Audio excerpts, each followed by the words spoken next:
What is going on, Disney fans? My name is John Solo, and today is a special day because once again we are diving into the messed up origins of one of your favorite fairy tales, Rapunzel. So far we've talked about The Little Mermaid, Cinderella, Snow White, and Sleeping Beauty. And while each of those has been incredibly messed up in their own special ways, I think Rapunzel might be the most interesting story we've covered so far. This is mostly thanks to the absolutely genius minds over at Disney. They found some incredibly creative ways to make connections between the Grimm brothers story and their version of the fairy tale. Speaking of which, let's talk about the story of Tangled for those who haven't seen it in a while. Sit back, relax, and hit that like button. Let's dive in. At the beginning of Tangled, we're told about a golden flower that has magical healing powers and a creepy old woman who uses that magic to stay young. After a few centuries go by, the queen of the kingdom comes down with an unknown sickness while pregnant. She uses that flower's magic to cure herself of the illness, and the healing powers end up being passed on to her daughter Rapunzel in the form of long golden hair. Unfortunately, that creepy old woman from earlier needs that magic to survive, and with the flower no longer in play, she decides to kidnap Rapunzel and lock her in a tower in the wilderness, brainwashing her to think she's too weak to survive in the outside world. You must stay here,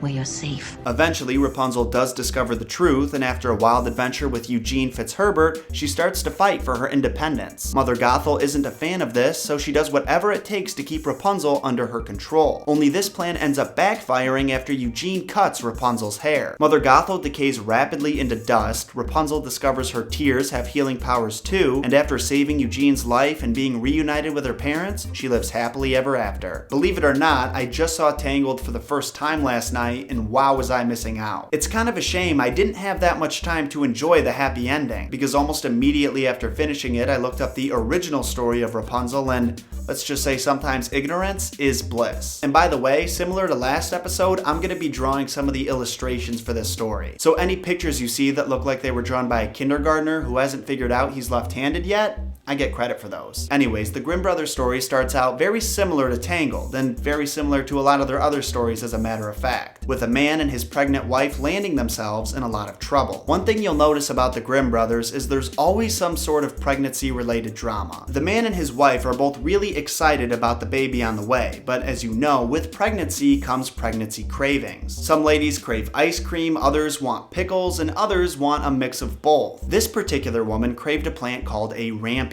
and it just so happened that her bedroom window overlooked the garden of her neighbor where a bed of rampions grew. An important detail, that neighbor was a witch. So the woman knew there would be no way for her to get her hands on the rampion, and naturally, as time went on, she craved it more and more. She became noticeably ill when her husband asked her what was wrong, and she replied that if she wasn't able to get some of the rampion from the neighbor's garden behind her house, she would surely die. Apparently, people were diagnosing themselves with deadly diseases long before WebMD came around. Naturally, the woman's husband, who loved her dearly, thought, I don't want her to die, so I'm gonna go get some of that plant myself. And to his wife's delight, that's exactly what he did. Just climbed over the wall separating his property from the witch's and pulled that rampion right out of the ground. Only the next day, after already eating what her husband stole for her, she craved rampion even more. So once again, the man snuck onto his neighbor's property, only this time he found himself face to face with the witch. Initially, she was angry about the intrusion, but after the man explained his situation and why he did what he did, she softened up a little bit and offered him a deal. In exchange for all the rampion in her garden, he would give her his child once it was born, and she promised to raise it like it was her own. Now, most people would probably say, no. But you gotta remember, this man is face to face with a known witch who just caught him trespassing and stealing. So in his terrified state, he agreed to it. His wife gives birth to the baby, the witch names her Rapunzel and takes her away pretty much immediately and raises her like it's her own daughter until she turns 12. This is when she decides to lock Rapunzel in a tower in the forest with no stairs or doors. When the witch would visit Rapunzel, she would get in the tower by saying, Rapunzel, Rapunzel, let down your hair. Rapunzel would do just that, and the witch would climb it 75 feet up to get to her. The story described Rapunzel's hair as being 20 L's long, which according to my research is about 75 feet. Even if you think she's evil, you gotta admit climbing up a 75-foot rope is pretty impressive for an old lady. I'm 99% sure my grandma couldn't do that. Maybe if there was a coupon book at the top she could. This system between Rapunzel and the witch goes on for another 2 years, when it just so happens a prince walking by the tower hears Rapunzel singing. Initially he's disappointed because he can't see a way into the tower,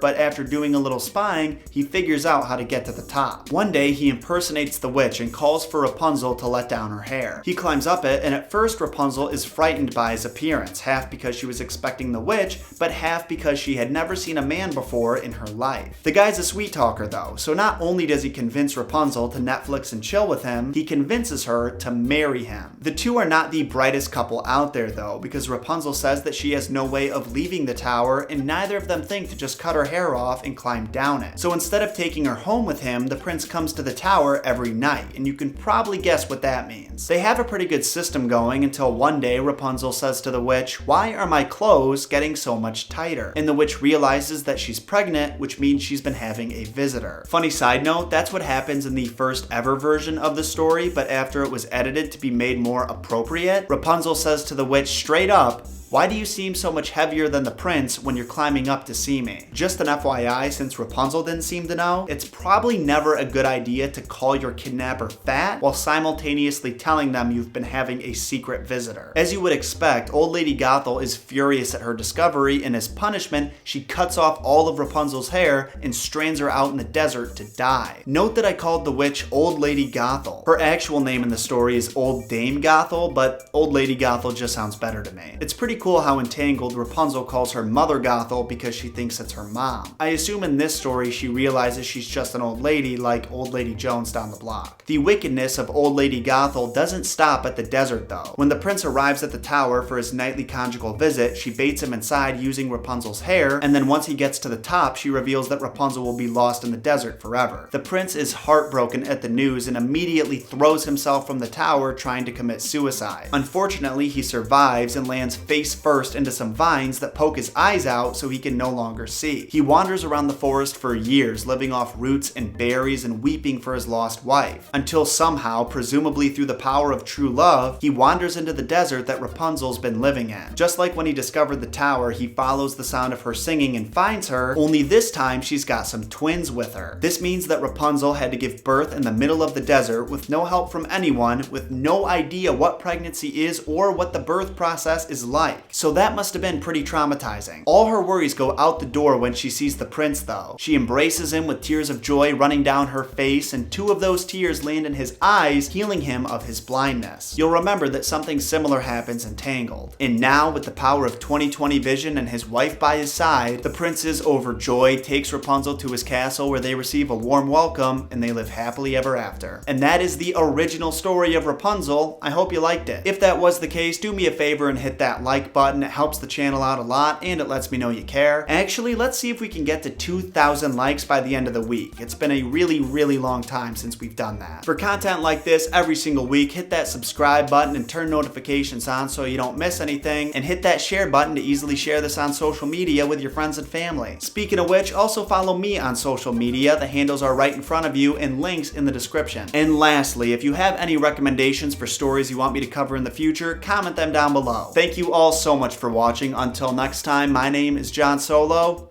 and I'll see you soon.